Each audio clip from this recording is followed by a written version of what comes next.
saya mau nanyakan red card Mbak itu berapa? Seperti mana tahu Mbak datang ke sini kita dikasih promo gitu kan. Oke, mungkin sekian aja dari saya. Assalamualaikum warahmatullahi wabarakatuh.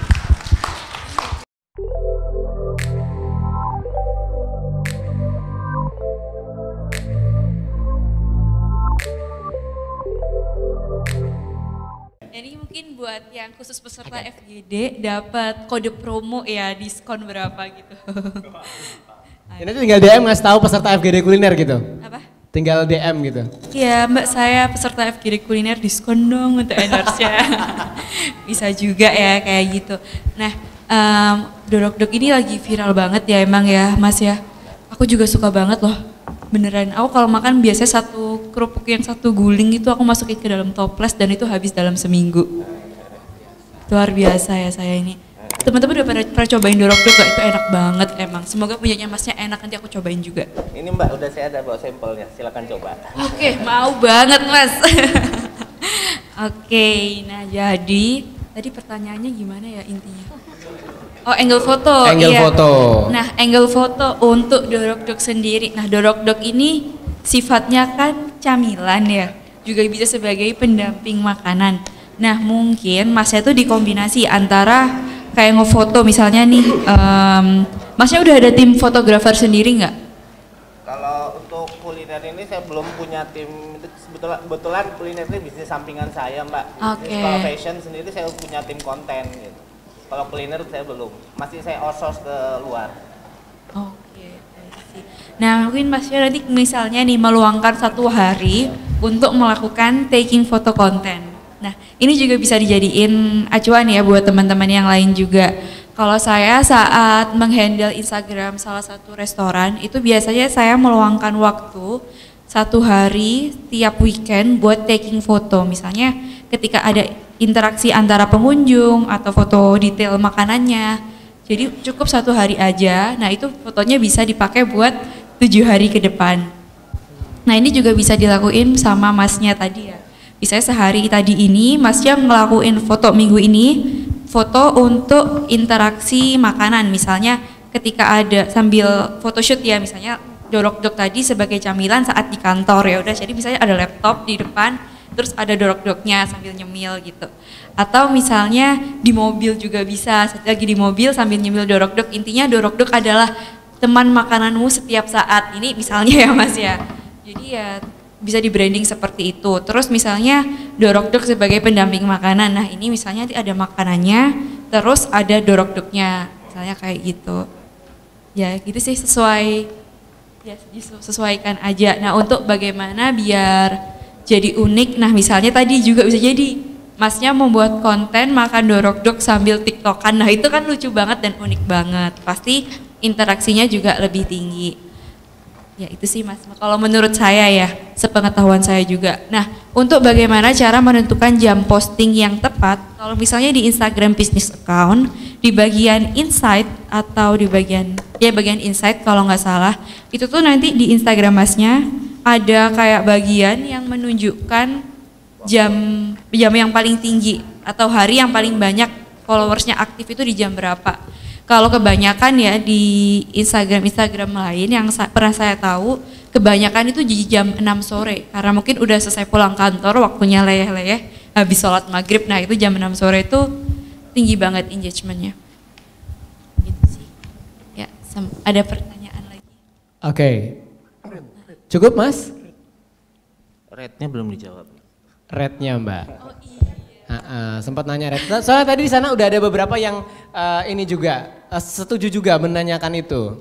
Oke, nah untuk jadi aku jawab dulu ya, kalau bagaimana cara menghubungi influencer tadi, itu biasanya di bagian kolom bio-nya itu pasti mereka kasih contact person, kalau nggak di email atau misalnya ada PIC-nya, atau bisa juga kalau misalnya nggak ada sama sekali langsung dikirim direct message aja, biasanya juga dijawab kok. Influencer selalu suka job ya, kalau ada yang menawarkan job pasti dijawab. Nah untuk kuliner SBY sendiri itu rate card-nya untuk endorsement 750.000, tapi ini untuk kuliner SBY ya, influencer lain yang mungkin followersnya sama kayak saya bisa jadi lebih mahal atau lebih murah gitu sih. 750.000 Mas. Tapi untuk detailnya lebih lanjut langsung kontak lewat kontak person saya di situ. Ada di bio ya? Ada Udah di bio. lengkap di bio-nya. Ada WA-nya juga. Kalau Sama ada Mbak, sebetulnya saya juga mau nanya tentang masalah kolaps itu Mbak. Memang saya ke Surabaya ini kebetulan juga ketemu Mbak. Kalau mungkin kayaknya habis acara ini deh saya mau ngobrol bareng sama Mbak. Kebetulan Mbak juga suka dorok-dok kan ya. Seperti itu saya juga mau pengen ngajak kolaps Mbak seperti itu untuk menggarap dorok-dok ini di Surabaya. Kenapa saya bawa dorok-dok ini, rumah produksinya saya pindahkan ke Surabaya? Karena kita mikirin utilitas pengiriman dari Bandung. Nggak mungkin kita ngirim barang ringan bentuk besar kena volumetrik, makanya kita nargetinnya lokal area. Terus saya mau nambahin buat jawab si Mbak Ismi, gimana sih cara optimasi di Instagram gitu kan. Kebetulan jawaban itu sebetulnya ada di kemarin Mbak, di acara FGD Fashion kemarin gitu. Gimana caranya, nanti Mbak bisa sharing sama saya bisa cara ini. Kebetulan saya juga praktisi digital marketing, kita berbagi ilmu lah nanti gitu. Mungkin itu aja. Aplaus dulu dong. Ya, jadi yang luar biasanya kalau kita berkumpul di Focus Group Discussion itu selain kita sharing ilmu, relasinya yang penting itu. Makanya tadi kalau nggak kenal harus kenalan. Oke, kita buka lagi pertanyaan berikutnya untuk tema kita hari ini tentang influencer, peran influencer untuk brand. Oke, belum ada? Oke, kalau belum ada saya yang bertanya kembali. Oke, Chef, ini kan kalau kita bicara tentang influencer itu sekarang jumlahnya udah cukup banyak, betul. Tapi ada beberapa kota yang kemungkinan besarnya tuh influencernya belum banyak. Salah satunya kota saya, di Sangatta, Kalimantan Timur. Mas Faisal Alfa sering nggak berkunjung ke sana? Ya, itu kan jadi kayak challenge tersendiri gitu. Bagaimana kita bisa membangun brand dengan influencer, kemungkinannya seperti apa, dan apakah kalau tadi kan sempat demografinya dengan wilayah terdekat gitu kan, maksudnya di wilayah kita. Nah, yang nggak punya food blogger di kotanya gimana? Wah iya sih, kalau misalnya Sangatta tadi, Sangatta ya nama kotanya? Sangatta, saya bahkan nggak pernah tahu itu di mana Mas. Makanya saya coba kasih tahu. Waduh. Sangatta itu cukup jauh dari Balikpapan 8 jam lagi. Waduh. Kalau ke Balikpapan, Satu Samarinda saya udah pernah ya Mas. Nah, Samarinda masih sana lagi Mbak.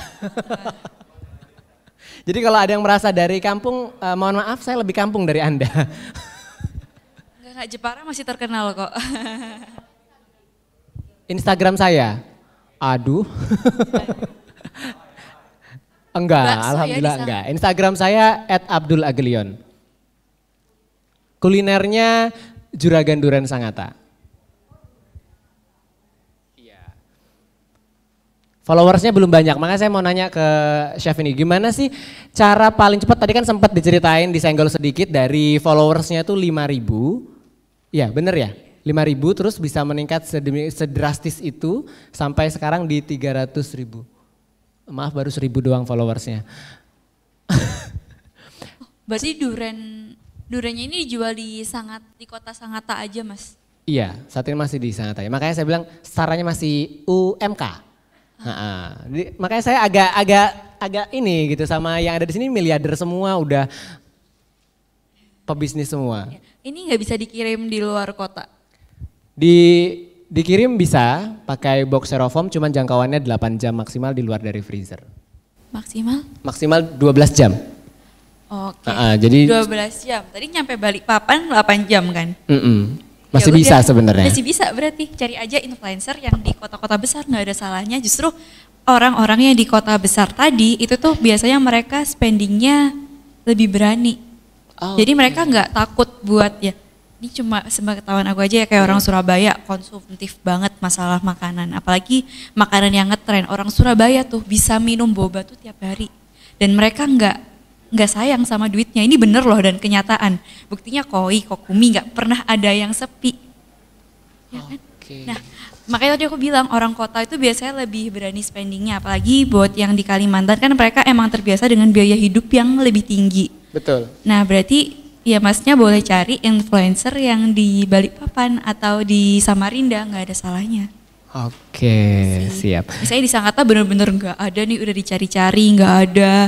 Kalaupun ada juga nggak jelas. Betul. Ya udah, ya tadi itu solusinya sih bisa cari yang di kota lebih besar di mana jangkauan yang bisa menikmati makanannya Mas tadi bisa sampai di Balikpapan gitu. Oke, berarti ini juga bisa berlaku untuk wilayah-wilayah lain selain Sangatta ya, Chef ya. Jadi bisa diterapin seperti itu. Lalu mengenai branding, ini tipsnya, bagusnya kalau menurut dari kacamata influencer untuk membuat viral, booming itu kan biasanya ada campur tangan dari influencer seperti itu. Ini bagusnya dibiarkan nunggu secara organik, maksudnya nunggu para influencer untuk datang mencari tahu informasi tentang kita, atau kita sebagai business owner atau sebagai yang memiliki brand itu yang menghubungi beberapa influencer seperti itu. Ya kalau menunggu bisa jadi kejadian, tapi kan kita nggak tahu mau nunggu Betul. sampai kapan. Nah untuk menciptakan bagaimana bisa viral itu bisa mengajak collab salah satu food blogger sesuai dengan keinginan kita. Misalnya kita bilang nih ke influencer tersebut, aku mau dong dibikin viral. Nah itu nanti masnya sama si influencer tadi itu mikir gimana caranya bisa viral banget kayak gitu. Nah untuk kalau misalnya kontennya durian seperti ini, nah Mas bisa cari misalnya di Instagramnya bukan cuma foto duriannya aja, tapi misalnya menjelaskan keistimewaan durian yang Mas jual. Misalnya durian ini cuma ada di Kota Sangatta, atau misalnya durian ini pakai durian montong yang rasanya enak banget kayak gitu. Oke.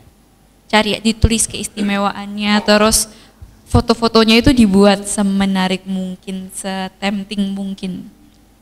Siap. Baik, ini langsung begini nih, gitu.